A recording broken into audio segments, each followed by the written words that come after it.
Welcome to Narrative Responsibility, a podcast about examining the meta story of your life, how well it is serving you, and how to change it for the better. I'm Elena Wolf, relationship coach and life alignment mentor, and this is this week's New Perspective. Hi there! I'm so glad you're here today. This is episode 11, Planning a Change Build. Obviously, I messed up my numbering. If you've been listening along in order, I have 2 episode 9s and no episode 10. But technology keeps me honest, so I noticed that when I posted last week. Oops. Anyway, we are definitely on episode 11. And this one is inspired by a comment one of my friends made after listening to last week's episode about why change is hard and kind of putting change on a long timeline. The comment was, this would be interesting to apply to our ongoing RPG character sheet or character stats and maybe look at it from the perspective of how do you plan out a change build, since we don't exactly get to just start over in the middle of life and build a new character. We can't kill off the old one and just build a new one wholesale. It has to be done in stages, and obviously there are some limitations to how much about ourselves we can actually change. I mean, that said, we are also capable of incredible transformations, but there are limitations to how much can happen in what time and, you know, to some extent, what we're physically going to be able to do. Obviously, there's some scope of reality, but there's also probably more than some of us want to think about or want to admit, because, of course, if you think about it and admit that it, in fact, might be possible, then why aren't you doing it? So let's talk about that. If you have started thinking about it and you have decided, I've got some stuff I want to change, How do you actually plan that? How do you build that? How do you kind of make a considered strategic approach to enacting those changes in your life?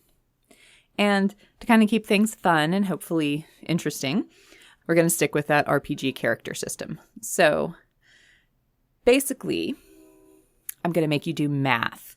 But I'm not going to actually give you any of the numerical values. You can figure that out for yourself. So then you get to keep it within the bounds of the math you know how to do. Isn't that fun? Look, sorry, not sorry. Our math teachers told us that someday we would need this skill. And congratulations, you are at the day that you actually need to use math in your real life. Like, oh my gosh. Here we are. You're welcome.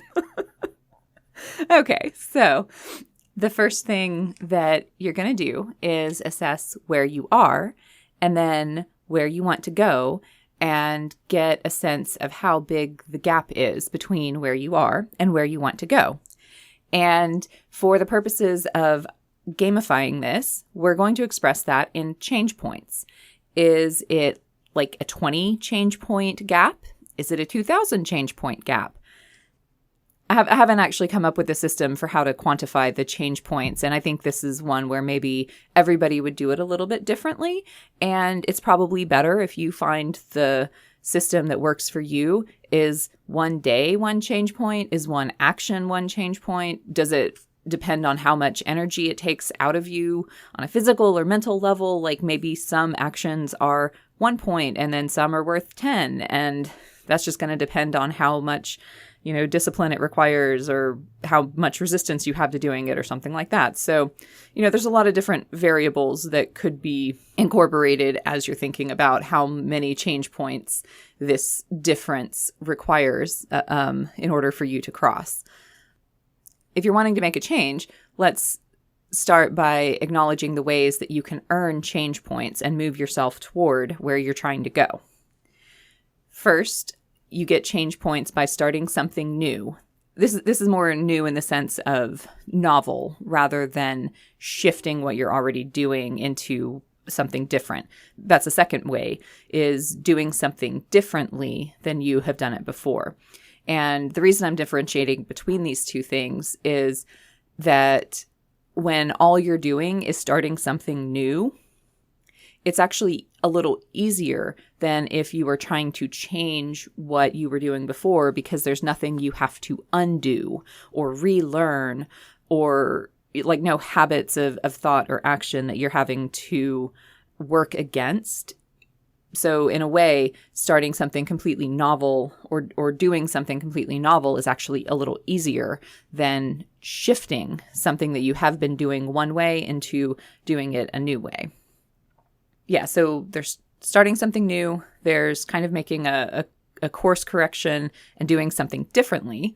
Then there is deliberately building on a skill or set of experiences that you have already started. So this would be continuing something.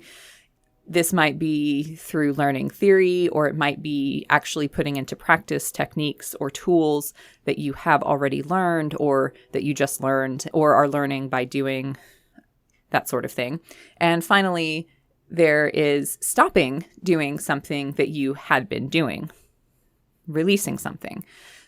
This is an interesting one because sometimes you're going to get energy back from doing this, and then sometimes you're going to have to spend energy in order to do it.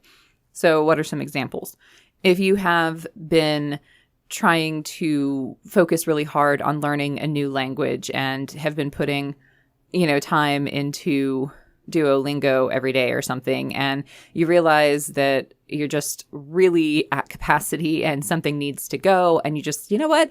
I'm not taking that trip for another 6 months. I can come back to this. I can let it go for now. That might be a release that gets you energy back because it's just something you let go of and it eases your stress load.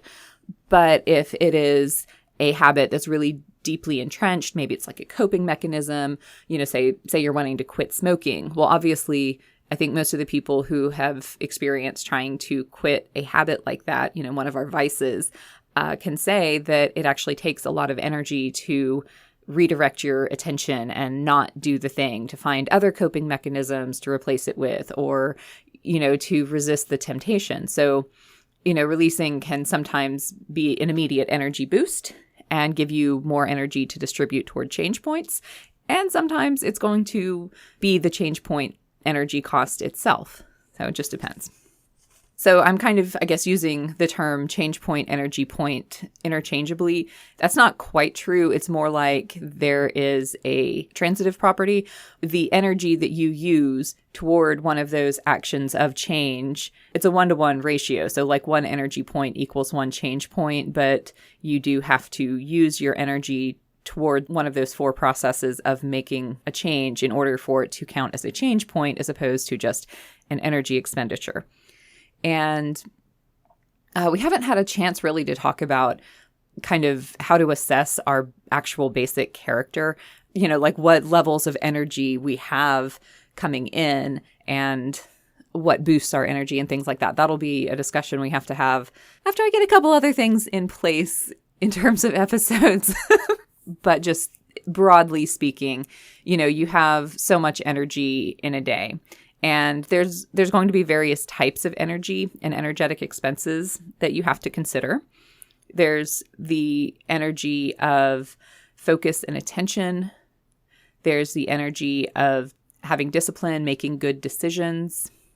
There's an energy in having faith in what you're doing, whether this is, an idea, a theory, a process.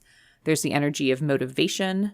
There is kind of a physical time energy, a physical energy in the sense of what does it cost our body to either perform a physical action like a task, or to perform any of the mental, cognitive, emotional labor required for any of the above, or for the integration of what we've learned. So then there's also kind of a recovery time for our physical body and our psyche, recovering from the task and what we expended to do it, and or doing the psychological integration of what we learned when we did that task, or put energy toward one of those change actions to convert it from pure energy into change energy, or pure energy points into change points. So that's kind of a high level for some of the energy factors. We will come back to this, but there are some self-awareness pieces that I think you'd probably benefit from having in place before we go any further into how to decide what combination of energy uses it makes sense for you to put toward your change process. Which types of energy does it make the most sense for you where you are now in your life right now to put toward change points, and in what kind of combination? So, self-awareness stuff. First of all, what is your learning style? If you're making a change, obviously this is doing something differently than you have done it before, which means you're going to have to learn, relearn, lock in a habit sense, stuff that you maybe know but haven't really applied, all that. So clearly there's a big learning process involved. So how do you learn? Are you a theory first person, or are you someone who has to be hands-on, and then after you've experienced it, the theory can come in and make sense of it, or link aspects of it together? Do you tend to experiment and stumble around figuring it out for yourself? Is that your best process? Or do you like to look at precedents and see how other people have done it and kind of copy their method? Do you tend to have in the moment apprehension of what you're doing? Or is it something where you do it and you maybe don't really understand, but then you go home and you sleep on it and think about it, and the next morning you wake up and you get it, it's clicked? So, are you kind of an in-the-moment processor or a post-processor? Do you need to have the whole process in mind in order to understand or even make yourself perform any of the parts? Or do you really thrive with a step-by-step approach, and having the whole picture at once would make you kind of overwhelmed? Are you an audio learner, a visual learner, a combination where it's audio-visual? Or are you a kinesthetic learner? Are you someone who learns best by multiple repetitions? Or do you kind of learn better if you are contrasting one thing with another thing so that you can kind of feel the difference between them, as opposed to maybe a more repetitive learning style where you want to lock in one thing before you bring in a second one? None of these aspects of learning, none of these learning styles are better or worse than another.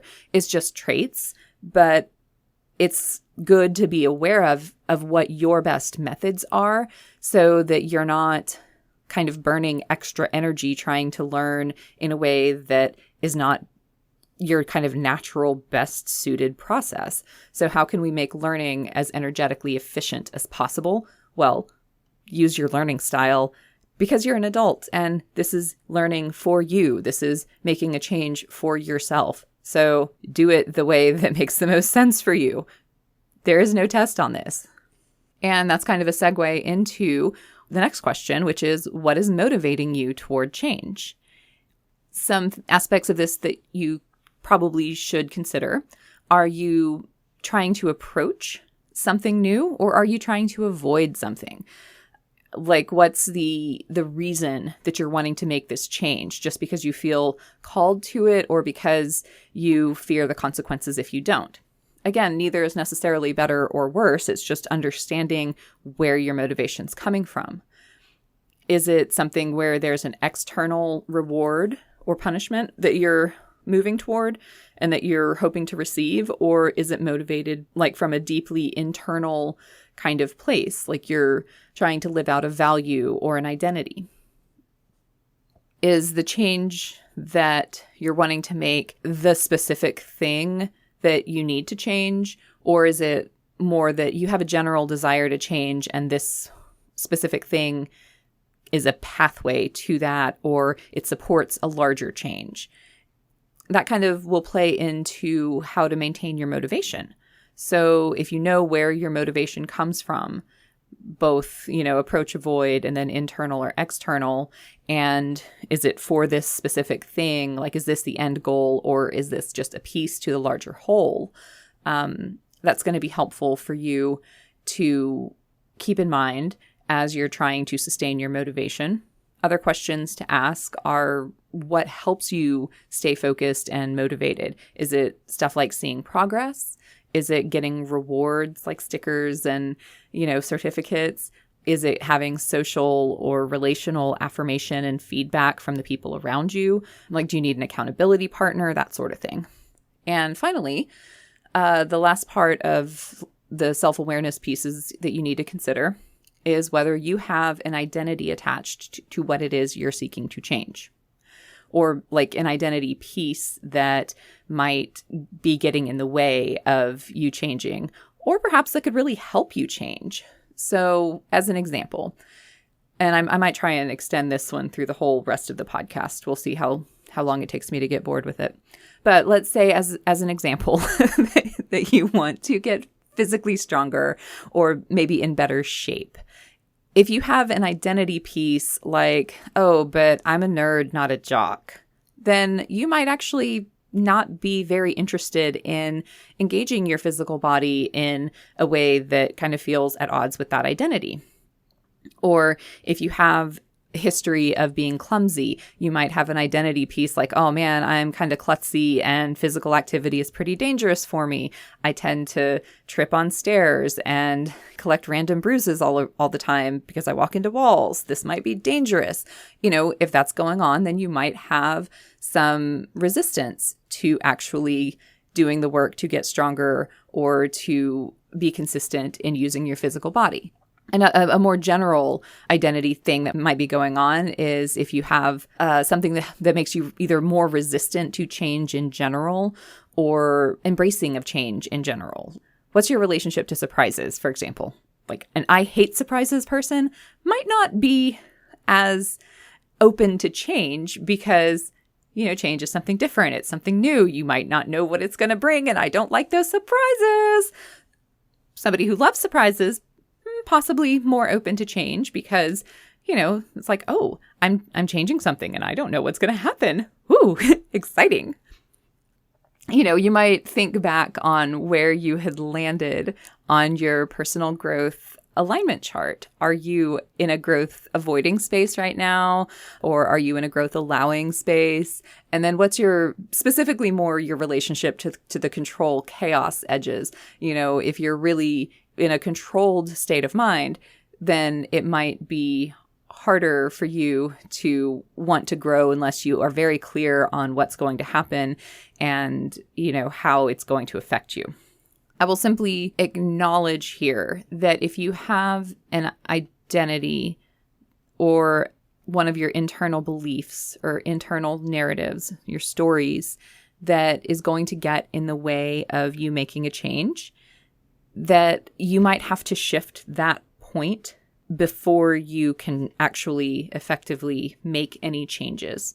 And I kind of just point this out so that you can be honest with yourself when you're answering the question of how attached you are to the thing that you're trying to change, or whether you have like a strong identity piece wrapped up in it.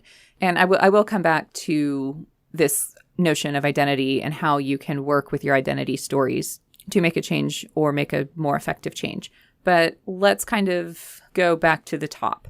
So we've assessed now for learning style, motivation system, and identity.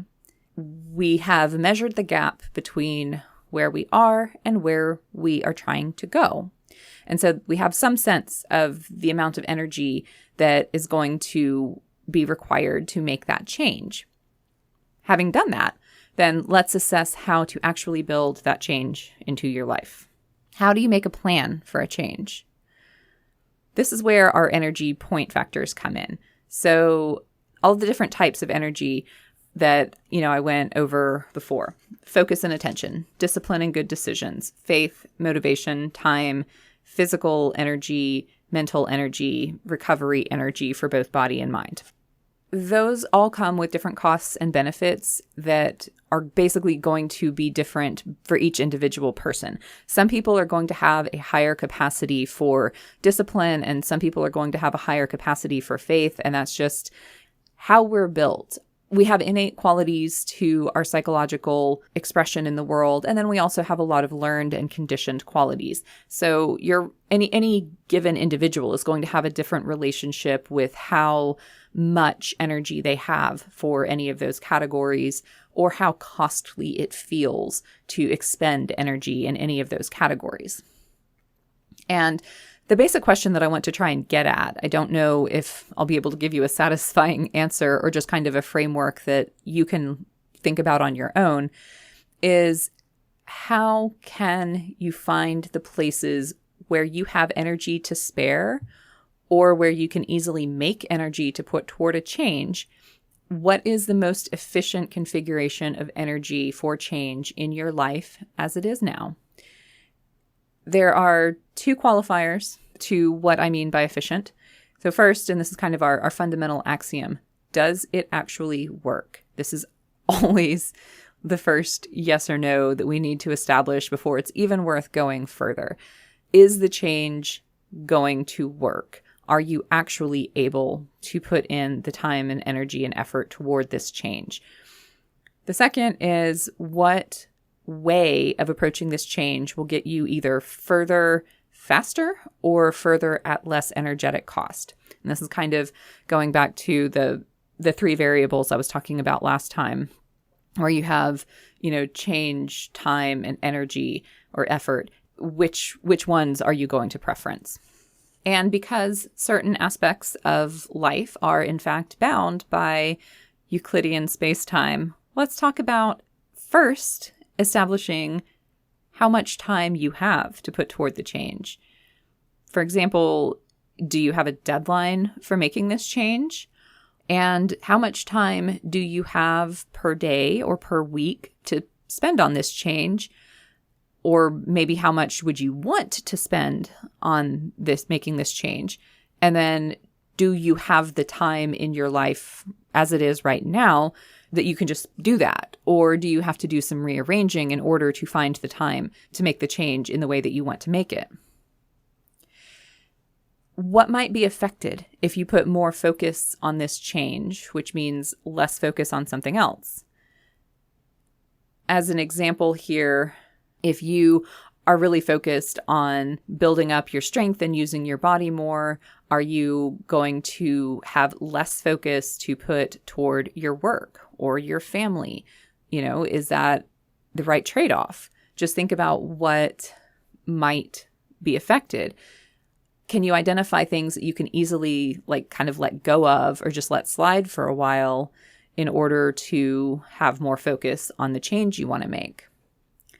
Or is there a way that you can combine letting go of a bad habit or vice with putting time and focus on the change? That's going to be a really high leverage point because it's two birds with one stone. It's like, okay, well, I've been wanting to cut down my screen time already, and I've been wanting to get stronger. Okay, leverage point. Let's stop binging on Netflix and go take a walk every night, or go do a workout, or go to the gym, whatever makes sense, whatever you're doing yourself to to get stronger, whether it's going to a class, the yoga studio, or Pilates, or bodybuilding, or CrossFit, or whatever, or if it's just doing it on your own or with a friend, that might be another leverage point. I've been wanting to spend more time with my friends. Okay, do I have a friend that would do this with me? So that's a place where you can maybe make two changes in one, and then neither of them feels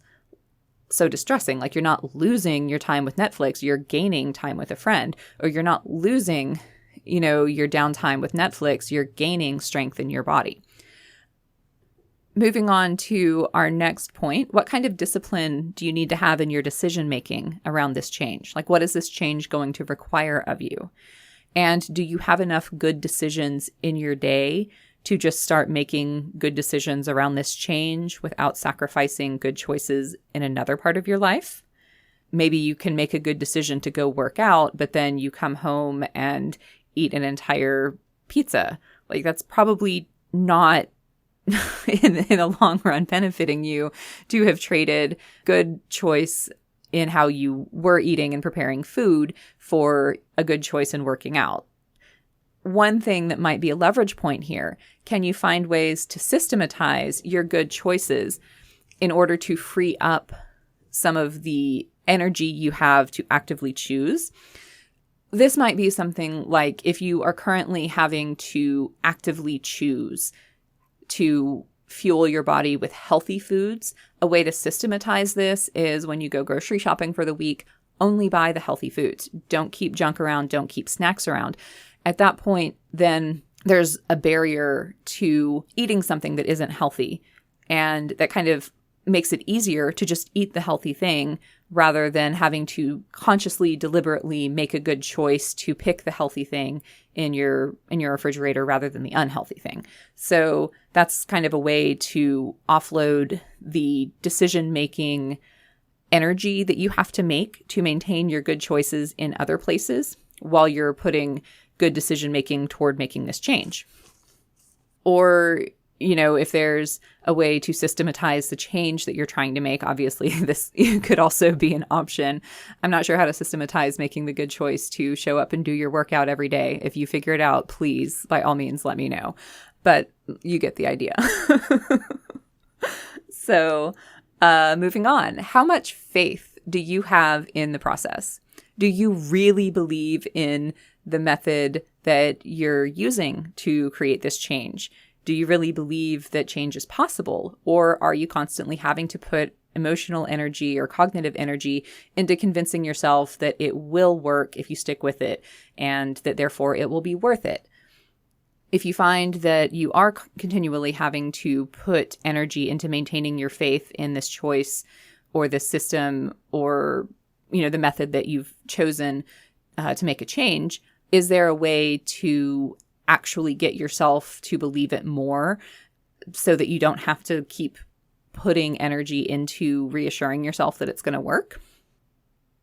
This actually somewhat ties into our motivation, because one of the things that fuels motivation is seeing yourself succeeding. The longer you stick with it and the more you start to see results, then it actually eases off how much faith you have to have in what you're doing because you're seeing the change, you're seeing the results. So you're no longer operating on faith. Now you're kind of operating on a means-tested set of protocols. Looking at your motivation. So the first question here is, how much do you want the outcome? How much do you want the change? That is going to very directly affect how much energy you have for this change in the first place. So taking your motivation style into account, and when you look at how much you want the outcome, are there ways that you can streamline your decision making or kind of, again, put into place a system to pre-make the decision while your motivation is high at the beginning of this change process, so that way you kind of set yourself up for success. You're giving yourself a chance to keep going even if your motivation starts to flag a little bit later. Are there ways that you can ask for support from people in your life, whether this is encouragement or kind of giving you positive affirmations or even accountability? If you have a friend that you can check in with and say, hey, I worked out today, and they can say, high five, great job. Or I didn't work out today. And they're like, hey, what happened? Was that actually a good decision, or was that you falling back into a bad pattern? That might be helpful. Or maybe you can set up little rewards for yourself, something that you can do along the way, whether that's putting, $5 toward a particular purchase or a trip or something like that. Or maybe it's getting yourself a little treat. Even things like stickers and writing yourself motivational notes can be really helpful. Like, hey, champ, you got this. Because you know what? You do got this.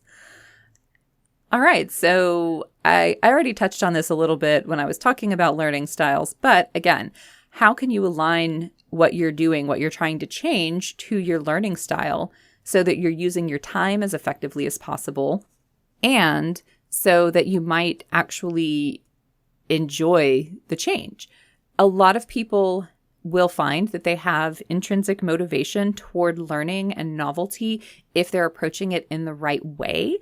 And that can actually make it just innately rewarding. Like, you get energy for engaging in this change that you were already wanting to make. How cool is that? You can also think about how you might align your identity to the change. This can come in with learning styles. If you're kind of saying, oh, I'm really someone who learns by doing, then if making the change is something that another part of your identity might be resistant toward, you can sneak it in by saying, oh, remember how I'm someone who learns by doing? Well, I'm doing this thing, so look at me. I'm learning by doing. And so you're kind of leaning into a part of your identity that supports the change you're making, as opposed to letting the part of your identity that wants to resist the change, oh, but I'm a clumsy nerd, not a jock, get in the way. Another way to think about it might be, well, I'm not changing X, I'm just doubling down on Y. It might sound silly to make these little reframes, but honestly, they make such a difference. Like, even if it's just a 5% reduction in resistance to making the change, there are going to be days when that might be the difference between making that change or not making that change that day. And as we know, what creates a sustainable change is consistency over time. So just saying, sometimes that reducing that friction just a little bit, if you do it in 5 or 10 places, can actually add up to a huge difference in resistance reduction. In terms of your physical energy, I'm going to talk about physical energy referring both to the body's energy for tasks and the mind's energy for kind of mental load, cognitive load. Here are some things to consider. Did you have extra energy going into the change, or were you kind of already pushing yourself to the limit or even beyond in terms of the energy you have and the energy you are expending to keep your life rolling? And if you didn't have extra energy, as I'm assuming most people don't, or you would have already been changing, right? It's kind of what the math says there. Like, if I had the energy for it, I'd already be doing it. But if you did, especially if you feel like you don't have extra energy in your life or your schedule, is there anything that you can let go of in order to get that energy? Or is there maybe something that you have to start doing first to have more energy? For example, are you taking proper care of your body? Do you give it adequate and nutritious food? Do you give it enough water? Do you get enough rest? Do you have enough downtime so that your nervous system can get out of any activation or stress responses and actually get into the healing, self-soothing, parasympathetic state? It might be that you have some work to do before you can really make an active change. It's like, oh no, I need to change these other things first. There's maybe also a way to make things do double duty. Can you incorporate anything that you need for your energetic or emotional balance into the change? Something that makes it fun so that you feel motivated and wanting to make the change because it's now tied to one of your hobbies or a leisure activity or relationships. An example might be if you really enjoy listening to music or podcasts, maybe you can do that while you're working out. So then you're kind of taking something that you already like to do and you're then now doing this thing you're trying to change alongside it.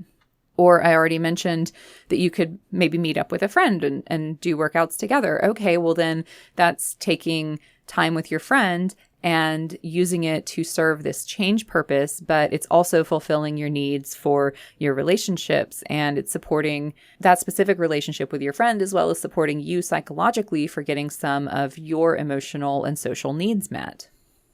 Another aspect to consider is that if you're feeling bored or restless or forcing yourself to be disciplined around doing the task, anything you can do to make it more enjoyable is going to lessen the amount of energy it costs you to do the task, to make this change, because you're not going to have to be trying so hard to keep yourself focused on it. Kind of another energy reduction method can be linking the change task to something that's already in your cognitive load.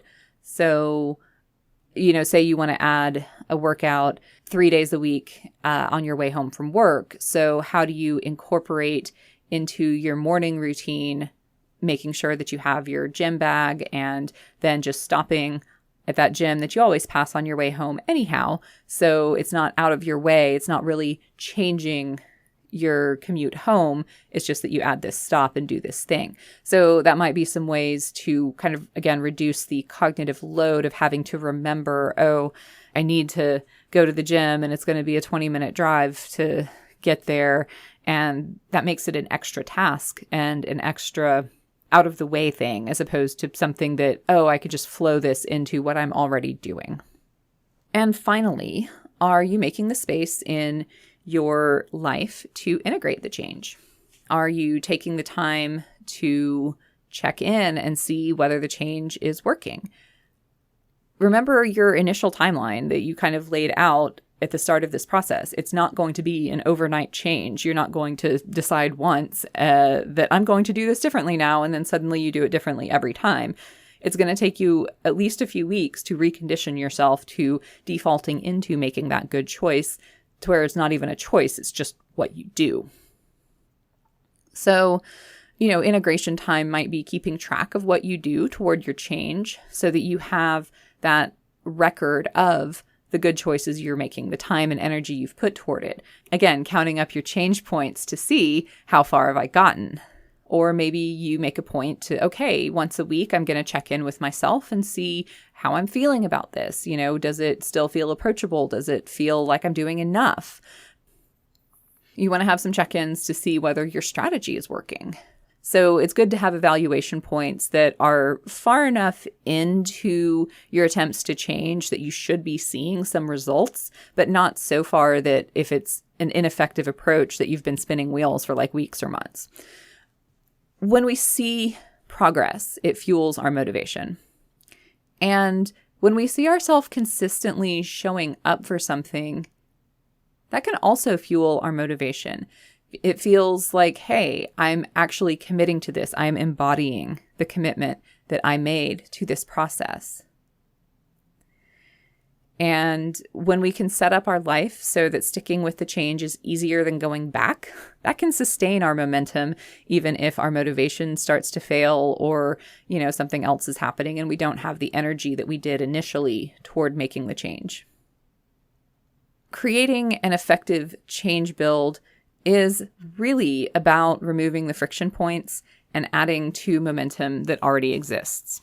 How can you expend the fewest energy points for the maximum change points in order to get from where you are to where you want to go? What plan makes you want to say yes to doing something differently? And above all, what actions would you actually take toward your desired change? Because the small change you actually make is always better than the big change that you don't. I hope the RPG character change point system kind of made sense. I do realize, I kept it abstract, but again, it's because what I consider to be a 1-point effort might be different from what you consider to be a 1-point effort. Like maybe my 1 point on learning a new theory is 10 points for you. So just think about these different factors and the different aspects of making a change and figure out for yourself a good formulation. Like, where are the places that I can easily convert energy points to more change points? So that's it for this week. Thank you so much for spending this time with me. And listen, if you want to make a change and you're not sure how to go about it or how to figure out the math on this, set up an exploration call with me. We can talk about it. We can talk about getting you to leverage my brain and my ability to handle a lot of variables and math and strategy all at once on your behalf. You can email me, desk@thepatternbreaker.com, or go to my website. There's a contact form and reach out to me there. If you want to know more about my work, just generally, you can check out thepatternbreaker.com or follow me on Instagram @thepatternbreaker. And until next time. What part of your story are you going to take responsibility for this week?